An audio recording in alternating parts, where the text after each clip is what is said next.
Naranasan mo na bang may isang tao na hindi mo na gusto pero parang hindi mo pa rin siya maalis sa isip mo? Yung tipong kahit anong gawin mong pag-iwas, bumabalik at bumabalik pa rin siya sa alaala mo. Minsan, akala natin yung tao mismo ang kinaiinisan natin.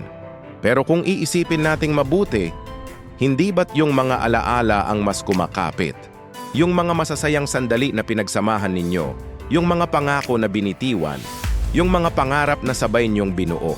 Lahat ng yan, nag-iiwan ng marka na mas malalim pa sa galit o inis. Madaling sabihing ayoko na sayo. Pero paano mo kakalimutan yung mga alaala na naging parte na ng pagkatao mo? Yun ang tunay na laban. Yung pagtanggap na tapos na, kahit na yung mga alaala ay patuloy na nabubuhay sa isip at puso mo.